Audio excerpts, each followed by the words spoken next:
আসতেছে রমজান মাস, বর্তমানে চলতেছে শাবান মাস। এই মাসটা দোয়া কবুলের মাস।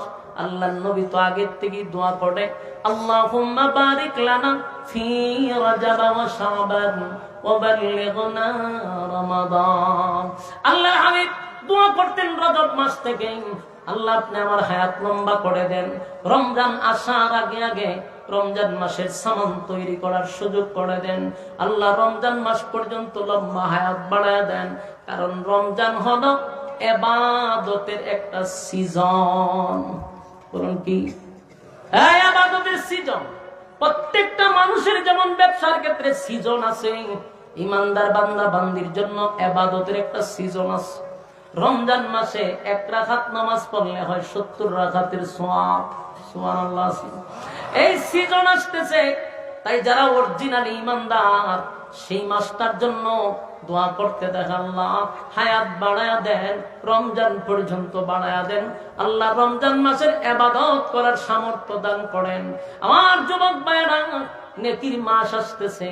একটা নেকি কিয়ামতের ময়দানে কেউ কাউরে দিবে না। তাই আমরা সিদ্ধান্ত নিব, রমজান আসার আগে আগে এই যে শাবান মাস চলতেছে, এখন থেকে রোজা রাখার আমরা একটা প্র্যাকটিস করা শুরু করব। এখন থেকে জীবনের সব গুনার উপরে আমরা লজ্জিত হব।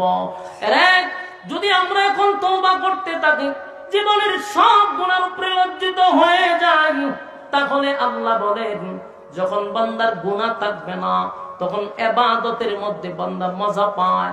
গুনাহ না থাকলে ইবাদতের প্রতি তার আগ্রহ তৈরি হয়। গুনাহ লইয়া যখন রমজান পর্যন্ত যাবেন, তখন আর ইবাদতে মজা পাবেন না। তাই জীবনের সব গুনার উপরে আমরা লজ্জিত হইয়া রমজান আসার আগে আগে রমজানের প্রস্তুতি নিতে রাজি আছি। আমার যুবক ভাইরা, গভীর রজনীতে তাহাজ্জুদের সময়, নুজুলে রহমতের সময় আমরা ঠান্ডা পানি দিয়া যদি কেউ ওযু করে, আল্লাহর কুদরতি পায়ের সামনে দাঁড়াইয়া তামাম জিন্দেগির গুনাহ বুঝার উপরে লজ্জিত হইয়া আমরা যদি চোখের পানি গুলো ছেড়ে দিয়া আল্লাহর দরবারে তওবা করি, আল্লাহ জিন্দেগির সব গুনার উপরে লজ্জিত, আর কোনদিন এমন অপরাধ আমাদের দ্বারাই হবে না। যা করছি শয়তানের ওয়াসওয়াসায় করছি, আল্লাহ শয়তানের চক্রান্ত করে করছি। ও তুমি যদি আমাদেরকে মাফ না করো, বলো না কার দরবার যাব? আমরা তো দুনিয়াতে কেউ ফিরাইয়া দিলে আরেকজনের কাছে যাওয়া যায়। আল্লাহ আমাদের তো আর কোনো মালিক নাই, আমাদের কোনো প্রভু নাই। আপনি যদি ফিরাইয়া দেন, বলেন না কার দরজা গিয়া দাঁড়াবো? এইভাবে যদি তাম জিন্দেগির গুনার উপরে লজ্জিত হইয়া এক ফোঁটা চোখের পানি কেউ ছেড়ে দেয়, আল্লাহ বলেন ফেরেশতারা রে, আমার বান্দা বান্দির চোখের পানি আমি বরদাস্ত করতে পারি না। কোন বান্দা বান্দি যদি চোখের পানি ছেড়ে দেয় তার গুনার উপরে লজ্জিত হইয়া, আল্লাহ কয় চোখের পানি নাকের ডগায় আসার আগে আগে আমিও বান্দাকে ঘোষণা দিয়া দিই, বান্দারে আমি তোর জীবনের সব গুনাহ মাফ করে দিলাম। এই রমজান আসার আগে আগে আমরা প্রস্তুত কারা কারা আছি? দুইটা হাত তুইলা দেখায়া দেই। লিল্লাহে তাকবীর, লিল্লাহে তাকবীর। এই কথাগুলির উপরে বলনে ওয়ালা শুননে ওয়ালা উভয়কে আল্লাহ সহি সহি আমল করার তৌফিক দান করুন। সকলে বলে আমিন। রমজান মাস আসতেছে, আল্লাহ তাআলা আমাদের সমস্ত শয়তানের চক্রান্ত থেকে হেফাজত করুক। আমরা যেন জীবনের সব গুনাহ মাফ করাইতে পারি। রমজান পেয়েও যার জীবনের গুনাহ মাফ করাইতে পারলো না, তার মতো হতভাগা কেউ নাই। কথা বুঝতেছেন? এই জন্য আমরা প্রস্তুতি নিব, রমজান আসার আগে আগেই সব প্রস্তুতি নিয়ে রাখবো, আমরা যেন এই ইবাদতের সিজনটা কাজে লাগাইতে পারি। রাজি আছেন ইনশাআল্লাহ? আল্লাহ তাআলা কবুল করুক। বিশেষ করে আপনাদের এই যুব সমাজ কর্তৃক প্রায় 15 বছর ধরে মাহফিলটা চলতেছে ধারাবাহিক। বাংলাদেশের উল্লেখযোগ্য উলামায়ে কেরামদেরকে আপনাদের সামনে হাজির করা হয়। এই যুবকরা যে অক্লান্ত পরিশ্রম করে সুন্দর একটা আয়োজন করে, তাদের জন্য দোয়া করার দরকার আছে না নাই? এই মাহফিলটা প্রত্যেক বছর হইতো আমরা চাই, এবং এই মাহফিলটাকে উসিলা করে এলাকাবাসীকে আল্লাহ নাজাতের ফয়সালা করে দেন। সকলে আলহামদুলিল্লাহ। الحمد لله الأكرم الذي خلق الإنسان وكرم وعلمه من البيان ما لم يعلم فسبحان الذي لا يحصى امتنانه باللسان ولا بالقلم ونشهد أن لا إله إلا الله وحده لا شريك له وأشهد أن سيدنا وسندنا وحبيبنا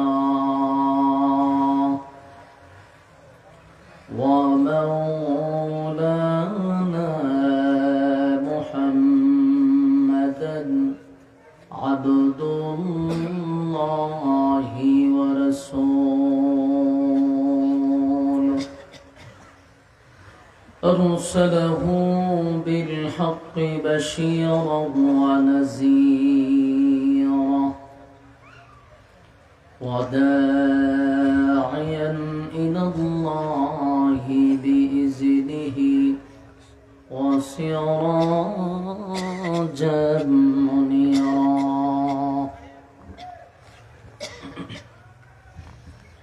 أما بعد فأعوذ بالله من الشيطان الرجيم بسم الله الرحمن الرحيم إن الذين آمنوا وعملوا الصالحات كانت لهم جنات الفردوس نزلا خالدين فيها لا يبغون عنها حولا قل لو كان البحر مدادا لكلمات ربي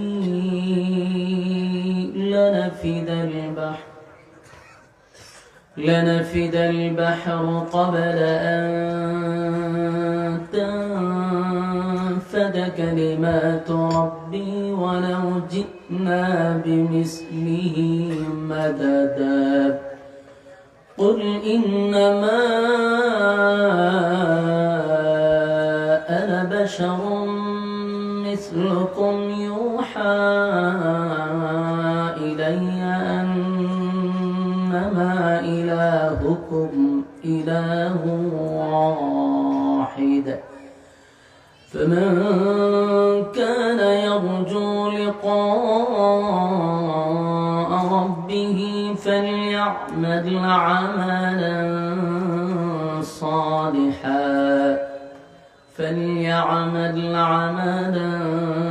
صالحا ولا يشرك بعبادة ربه أحدا صدق الله العظيم. درود شريف পড়েন اللهم صل على كما صليت على إبراهيم وعلى آل إبراهيم إنك حميد مجيد.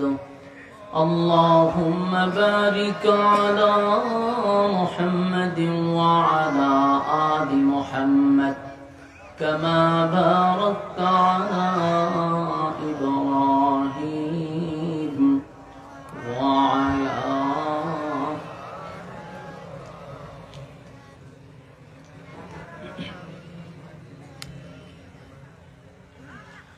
मेरा दिल तलब रहा है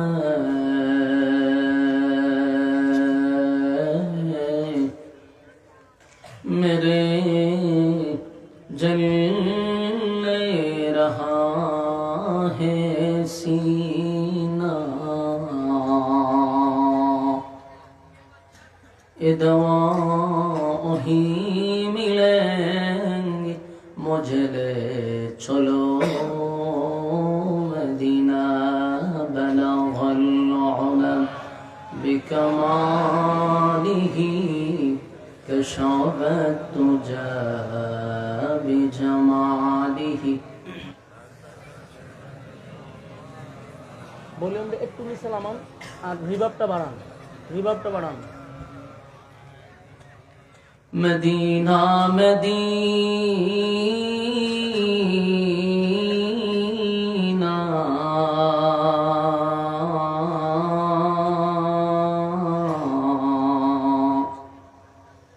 मदीना मदीना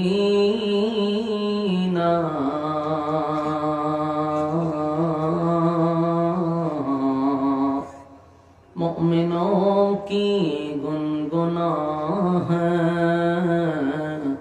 दीदारे मदीना आशिकों की तमन्ना है बलगल उला बिकमालिही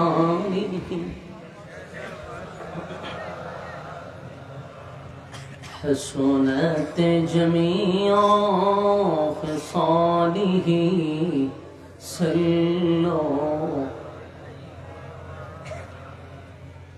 আলহামদুলিল্লাহ আয়োজিত আজকের পূর্ব নরোত্তমপুর যুব সমাজের উদ্যোগে আয়োজিত আজকের 2 দিন ব্যাপী 15তম তাফসীরুল কোরআন মাহফিলের সম্মানিত সভাপতি, আজকের মাহফিলের প্রধান অতিথি, বিশেষ অতিথিবৃন্দ, মুআজ্জাজ মুকাররম হযরত উলামায়ে কেরাম, উপস্থিত নওজোয়ান আমার তরুণ যুবক ভাইরা, মুরব্বিয়ান আযম, আওয়াজ যতটুকু দূরে যায় অবস্থানরত পর্দানিশী মা ও বোনেরা, সকলকে আমার অন্তরস্থল থেকে জ্ঞাপন করছি মোবারক, শুকরিয়া আদায় করছি যে আল্লাহ রাব্বুল আলামিন ফিতনা ফাসাদের এই যুগে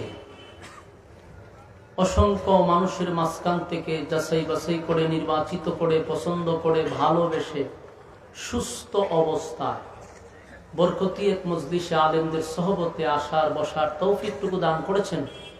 এই জন্য আমরা সর্বপ্রথম আল্লাহর শুকরিয়া আদায় করছি, আলহামদুলিল্লাহ। লক্ষ কোটি দুরুদ এবং সালাম আল্লাহর সৃষ্টির প্রধান আকর্ষণ জনাবে মুহাম্মদুর রাসূলুল্লাহ সাল্লাল্লাহু আলাইহি ওয়াসাল্লামের উপর। সম্মানিত সদী, অত্যন্ত গুরুত্বপূর্ণ একটি জায়গাতে আপনারা বসছেন। এখনো আমার অনেক ভাইয়েরা রাস্তাঘাটে, দোকান পাটে অনর্থক অকারণে নিষ্প্রয়োজনে বেহুদা সময় নষ্ট করছেন। তাদের কাছে আমার বিনয়ের সাথে একটি আবদার, বেঁচে যদি থাকি, আগামী কাল পর্যন্ত যদি আমরা বেঁচে থাকি, তাহলে গল্প করার সুযোগ আছে, আড্ডা মারার সুযোগ আছে। বেঁচে থাকলে কি করবেন? আপনার যে অভ্যাস সেটা তো আপনি করবেন, গল্প করবেন, করার সুযোগ আছে। কিন্তু আগামীকাল যদি আপনি বেঁচেও থাকেন, এই মাহফিলটাতে বসার কোনো সুযোগ নেই। এখন আপনি রাস্তায় গল্প করেন অথবা দাঁড়ায় থাকেন, আড্ডা মারেন, বিবেকের কাছে প্রশ্ন দিলাম, বেঁচে থাকলে আপনি গল্প করতে পারবেন, কিন্তু বেঁচে থাকলে এই মাহফিলটা আর পাবেন না। তাহলে আজকের জন্য এই মাহফিলটা গুরুত্বপূর্ণ। রাত দিন অক্লান্ত পরিশ্রম করে এই যুব সমাজ এই মাহফিলটা আপনাদেরকে উপহার দিয়েছে। আপনাদের উচিত দুনিয়ার সমস্ত কিছু বাদ দিয়ে এই মোবারক মজলিসে বসে যাওয়া। অত্যন্ত গুরুত্বপূর্ণ একটি জায়গা। চাইলেও মানুষ ভালো কাজে শরীক হইতে পারে না যদি আল্লাহ না চায়। আল্লাহ যারে ভালোবাসে ওই সমস্ত বান্দাদেরকে আল্লাহ দ্বীনের কাজ করার সুযোগ করে দেয়। এটা আমাদের মাথায় রাখতে হবে। যদি আল্লাহ কাউরে ভালোবাসে তাহলে এই বান্দার দ্বারা দ্বীনের কাজ হয়।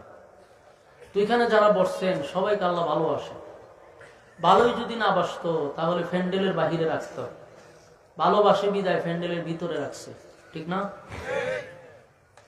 আরেকটা কথা, প্রত্যেকটা মানুষের সাথে শয়তান থাকে, এটা জানেননি? আমার লোকেও আছে। এরপর আমরা হুজুর যে বলছি, হুজুরের সাথেও আছে। এক কথা, শয়তান প্রত্যেকটা মানুষের সাথে আছে, মৃত্যু পর্যন্ত এর দায়িত্ব হইলে আপনার সাথে থাকুন। কিন্তু এই সমস্ত মজলিস গুলাতে শয়তান বসতে পারে না। নাজালাত আলাইহিমুস সাকিনা, এই সমস্ত মজলিসে উপর থেকে সাকিনা রহমত নাজিল হয়, যার জন্য এখানে শয়তান বসতে পারে না। তাহলে এতগুলা মানুষের কাদের শয়তান গেল কোথায়? প্রশ্ন আছে না নাই? আপনারা সাথে, আমার সাথে, সবার সাথে শয়তান আছে। তাহলে এখন এই শয়তান গুলা গেল কোথায়? এরা কি আপনারা ছেড়ে চলে গেছে? না, যায় নাই, আছে। কিন্তু এরা এখানে বসতে না পারলেও প্যান্ডেলের বাহিরে ঠিকই দাঁড়ায় থাকতে পারবে। কি বলেন আপনারা? তাহলে এতগুলা মানুষের শয়তান আছে কোথায়? প্যান্ডেলের বাহিরে। ওখান থেকে অনেক সময় আপনাকে রিমোটে কন্ট্রোল করবো, মানে ভিতরের অবস্থান তার কাছে, ওখান থেকে আপনাকে কন্ট্রোল করতে পারবে। অনেক সময় দেখবেন কন্ট্রোল করতে করতে এক দুজনে উড়ায় এলায়, যখনই আপনি উঠে যাবেন বুঝবেন যে মাশাআল্লাহ আপনারা ভর করে নিচ্ছে। কি করছে? ভর করে ফেলাইছে, শয়তানে ভর করে দিচ্ছে। তো এটা আপনি বুঝবেন যে মাশাআল্লাহ আমি যেহেতু উঠে গেছি, তা আমার ভর করে ফেলাইছে। আর সবচেয়ে বিপদ হইলো যারা প্যান্ডেলের বাহিরে আছে। বিপদটা কেন? এমনিতে তার সাথে আসিল একটা, এখন এতগুলা মানুষের শয়তান তো প্যান্ডেলের বাহিরে, এখন যারা আটতেছে এরা উপরে 10-15টা করে গিয়ে বর করছে। তো এই মানুষগুলা স্বাভাবিক থাকতে পারে না। এমনিতেই একটা আসিল, এখন বইছে কটা? 15টা। এখন হে দেখবেন আর স্থির নাই, ওখানে কতক্ষণ দাঁড়ায়, ওখানে কতক্ষণ দাঁড়ায়, দোকানে একবার যায়, একবার এখানে আসে, মানে হের ভিতরে কোনো শান্তি নাই। কারণ সে তো নিজের মধ্যে নাই, এখন হেরে কন্ট্রোলে নিয়ে নিচ্ছে শয়তানে। কারণ হেরে দিয়ে সবকিছু করাইতে সম্ভব। এই জন্য আমাদের জন্য এই জায়গাটা হলো নিরাপদ, প্যান্ডেলের বাহিরটা আমাদের জন্য নিরাপদ না। এই জন্য যুবক ভাইদেরকে বলবো, আপনারা খাদে আসিল একটা, এখন বইছে 15টা, তখন আপনি কিন্তু স্বাভাবিক না। এই জন্য আমরা শয়তানের এই চক্রান্ত থেকে যেন আল্লাহ আমাকে হেফাজত করে। আমি বিভিন্ন সময় আপনার ভিতরে ওয়াসওয়াসা দিতে পারে যে হুজুরে খালি বয়ান শুরু করছে, দুইটা টান দিয়ে আয় করো। যারা টানার অভ্যাস, এরা আপনার ভিতরে এটা বুঝাইবো, আয় তো বুঝালেন যে ধরে লিছে আমারে, তখন নিরিবিলি বসে থাকবেন, শয়তান ব্যর্থ হবে, আপনি সফল হবেন। রাজি আছেননি? আর যারা বসছেন মোনাজাত পর্যন্ত থাকবেন, এরকম নিয়ত আছেন আপনারা? বলো যে আমরা একটা মোনাজাত পর্যন্ত তাহার একটা নিয়ত করে লিছি, আমরা এই মর্মে ওয়াদাবদ্ধ হইয়া সবাই একটু আতুল্লা ধ্যান যে দিতে পারি। এটা কি অন্তর থেকে তুলে লিছেন? একবারে ফাক্কা নিয়ত মোনাজাত পর্যন্ত ইনশাআল্লাহ। লড়াচড়া নাই, আতলামায় মাশাআল্লাহ, অনেকে আতলামায় ইনশাআল্লাহ হয়েছে। উদ্দেশ্য খারাপ, আল্লাহ এর উদ্দেশ্য ঠিক করে দেবো। আমি ভাই সাহেব, আপনারা এখানে আমাদের আজকে আল্লামা নুরুল ইসলাম অলিপুরি সাহেব আসার কথা, তো ওনার মিস হয়েছে বলতে ওনারা টিকিট মিকেট সব কাটছে, কিন্তু ট্রেনের সমস্যা হওয়ার কারণে উনি আসতে পারে নাই। তো বহুত বড় এক নিয়ামত আমরা হারাইছি, ঠিক না? তো ট্রেনের ইঞ্জিন বলে নষ্ট হয়ে গেছে, এটা ইঞ্জিন নষ্ট হয়েছে না, আমরা কপাল খারাপ। ওনার মতো এমন একজন মুনাজির আজম, যার বয়ান থেকে আমরা মাহরুম হয়েছি, আল্লাহ তাআলা ওনার হায়াতে আমলে বরকত দান করুক। আমি এরপর আপনাদের এখানে বাংলাদেশের উল্লেখযোগ্য উলামায়ে কেরাম বয়ান করছে। কিছুক্ষণ আগে আল্লামা ফরিদউদ্দিন আল মুবারক সাহেব, খুব প্রবীণ একজন আলেম ওয়াইজ, উনি আপনাদের সামনে কথা বলেছেন। আমি হবিগঞ্জ থেকে আসছি, এদের জুতার সমান যোগ্যতা নাই। আপনারা উলামায়ে কেরাম এখানে অনেকেই বসছেন, তো আমি মনে করেন এদের মাঝখান দিয়ে একটু দোয়া নিতে পারছি। এখন মুনাজাত পর্যন্ত আপনারা থাকলে আমি কিছু কথা বলতে চাই, আল্লাহ তৌফিক দান করুক। সকলে বলে না। আমি আপনাদের সামনে সূরা কাহফের শেষ অংশ তেলাওয়াত করছি। কমিটির পক্ষ থেকে একটা আবদার করা হয়েছে, এই জন্যই আমি আয়াতটা পড়ছি। তো আমি যে আয়াতগুলো তেলাওয়াত করছি, আল্লাহ রাব্বুল আলামিন এই আয়াতের মধ্যে আমাদেরকে একটা সুসংবাদ দিছে এবং দুইটা শর্ত দিছে। শর্ত দুইটা, সুসংবাদ একটা।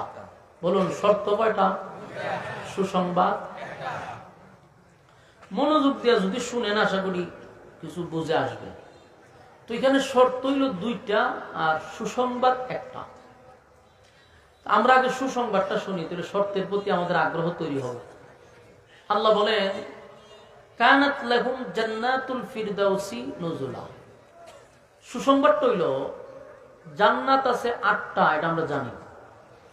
8টা জান্নাতের মধ্যে সর্বোচ্চ ভিআইপি জান্নাতের নাম হলো জান্নাতুল, সর্বোচ্চ ভিআইপি জান্নাত। আল্লাহ আমাদেরকে জান্নাত দিবে, কোনো নরমাল জান্নাতের কথা বলে নাই। সর্বোচ্চ ভিআইপি জান্নাতের মেহমান আমাদেরকে বানাবে, আল্লাহ ওয়াদা করছে। আল্লাহর ওয়াদা আর ডক্টর ইউনূসের ওয়াদা কি এক? মাথায় রাখতে। উনি দেশের প্রধান আর আল্লাহ তাআলা এই কুল কায়নাতের প্রধান। তো আল্লাহ যে ওয়াদা করছে এটা তো ডক্টর ইউনূসের ওয়াদা না, তাহলে আমাদের মাথায় রাখতে হবে মালিক আমাদেরকে ওয়াদা করছে জান্নাতুল ফিরদাউসের মেহমান বানাবে। এমনিই না শর্ত আছে? শর্ত কয়টা? দুই শর্ত যারা পালন করবে আল্লাহ হয় আমি সর্বোচ্চ ভিআইপি জান্নাত তার নামে লিখে দিব। এখন আপনি আমার যে কাজটা করা দরকার এগুলো শর্ত পালন করতে হবে বাধ্যতামূলক।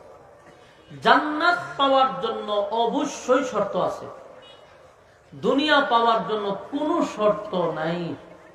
বলুন দুনিয়া পাওয়ার জন্য কোনো শর্ত, জান্নাত পাওয়ার জন্য অবশ্যই শর্ত আছে। শুধু শর্ত না, অবশ্যই শর্ত। আর দুনিয়া পাওয়ার জন্য কোনো শর্ত নাই। দুনিয়া পাওয়ার জন্য আপনাকে শর্ত পালন করতে হবে এরকম কোনো সিস্টেম নাই। দুনিয়া পাওয়ার জন্য যদি শর্ত থাকতো তাহলে কি ডোনাল্ড ট্রাম্পে প্রেসিডেন্ট হইতে পারতো? এরা দুনিয়া পাইতো? ইলন মাস্ক দুনিয়া পাইতো? এরা তো আল্লাহ মানে না। দুনিয়া আল্লাহকে মানলেও দেয়, দুনিয়া আল্লাহকে না মানলেও দেয়। দুনিয়া আস্তিকরাও দেয়, দুনিয়া নাস্তিকরাও দেয়। দুনিয়ার জন্য কোনো শর্ত নাই, যে কেউ আল্লাহ দুনিয়া দেয়।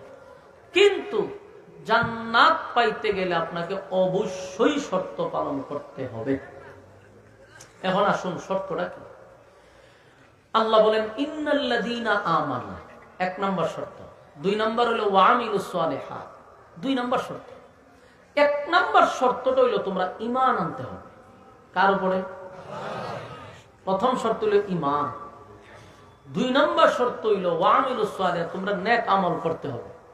তাহলে ঈমান এবং নেক আমল এই হলো 2 শর্ত। এই 2 শর্ত পালন করলে কানাত লাহুম জান্নাতুল ফিরদাউসি নুজুলা। তো 2 শর্ত পালন করলে আল্লাহ আমাদেরকে দিবে জান্নাত। শর্তটা শুনতে খুব সহজ না? কথা কই না দি? শুনতে তো সহজ, ঈমান নেক আমল, ঈমান নেক আমল। তা আপনি যদি এই মুহূর্তে প্যান্ডেলের সমস্ত শ্রোতাদেরকে যদি বলি আপনারা ঈমানদার না বেঈমান, সকলে উচ্চ সুরে বলবেন হুজুর আমরা সবাই ঈমানদার। ঠিক না ঠিক? কারণ এখানে কোনো বেঈমান আসে নাই। সকলের দাবি হুজুর আমরা ঈমানদার। তা আল্লাহ তো কইছে ঈমান আনো, নেক আমল করো, 2 শর্ত। এখানে এমন একজন লোক নাই বলবে না হুজুর আমি ঈমানদার না। সবার দাবি হইল ঈমানদার, আমারও দাবি ঈমানদার। আল্লাহ বলছে ঈমান আনো, আমরা ঈমান আনছি, এটা হলো আমাদের দাবি। নেক আমল করো, আপনারা বলবেন হুজুর আমরা নেক আমল করি। এই 2 শর্ত যদি ঠিক থাকে তাহলে সবাই জান্নাতি। কোন এখানে সবাই জান্নাতি। মানে আপনারা কোন দরজা দিয়ে ঢুকবেন খালি দরজা তালাশ করেন।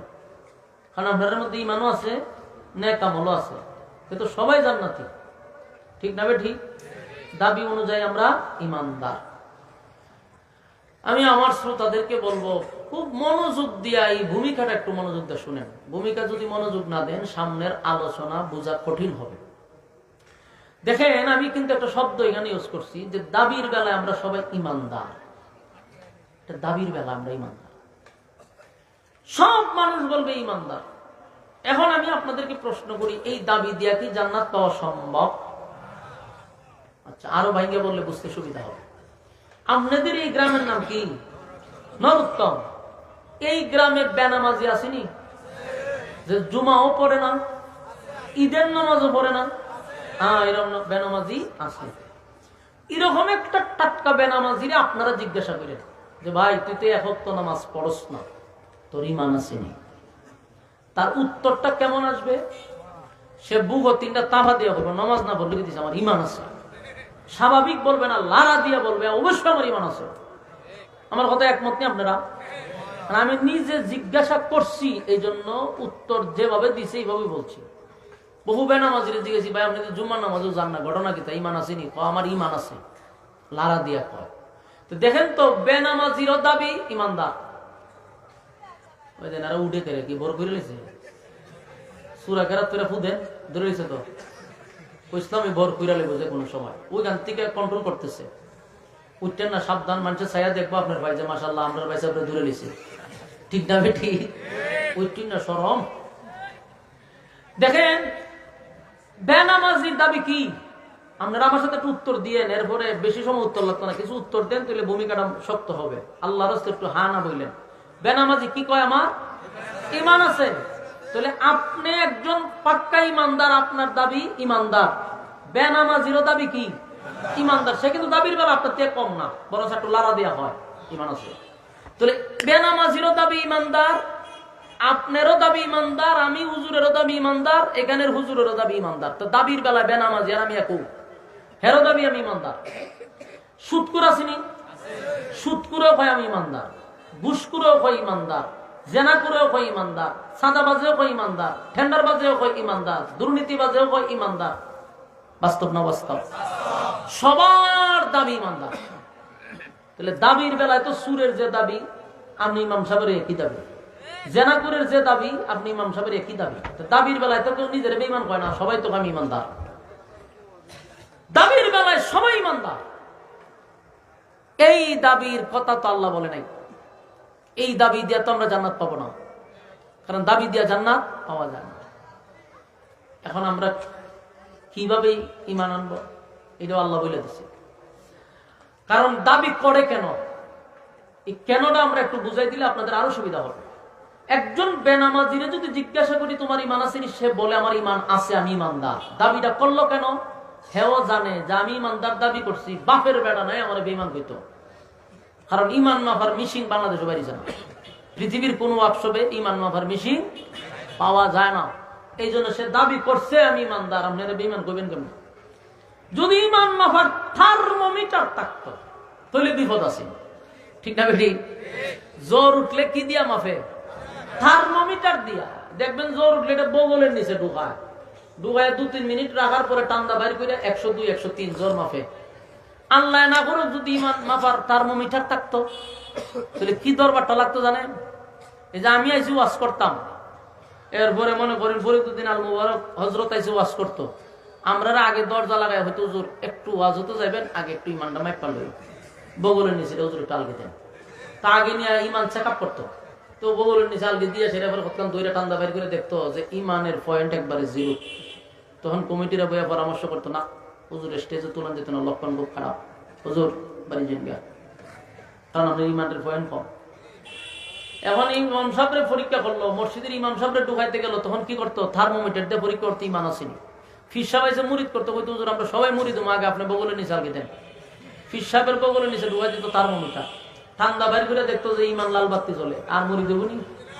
বাংলাদেশের কোন নেতা বলতে পারতো না যে আমার চরিত্র ফুলের চেয়ে পবিত্র। যেই মাত্র হাত লড়াইতো এমনি থার্মোমিটার ঢুকাই দিত, ঢুকাই স্টেজই মাইপা লাগতো, মাইপা দেখতো লাল বাতি জ্বলতেছে। তখন বলতে এই জাত নেতারা আমরা বুর্দি মধুরের কথা, তোর ঈমানের লাল বাতি জ্বলবে না, সবুজ বাতি নাই, স্টেজ নেতারা লামাই দিত, ঠিক না ঠিক? তখন আর এই সাবাবাজি করতে পারতো না যে আমার চরিত্র ফুলের চেয়ে পবিত্র। চিন্তা করছেন একটা ফুলের চেয়ে বলে তার পবিত্র চরিত্র। তো এই থার্মোমিটার না থাকার কারণে সমাজের সব শ্রেণীর মানুষের দাবি হইল আমি ঈমানদার। এখন আল্লাহ কি কয়? আল্লাহ বলতেছেন যে এই দাবির বেলায় ঈমান লইয়া কবরে আসলে জান্নাতুল ফিরদাউস পাওয়া যাবে না। তাহলে ঈমান আমরা কিভাবে আনবো, কার মতো আনবো? এই কথাটা আল্লাহ আমার কোরআনে বলে দিছে, আমার কথা না। কার মতো আপনি ঈমান আনবেন, ঈমানটা কেমন হবে আল্লাহ বলে দিছে। আমিনু কামা আমানান নাস,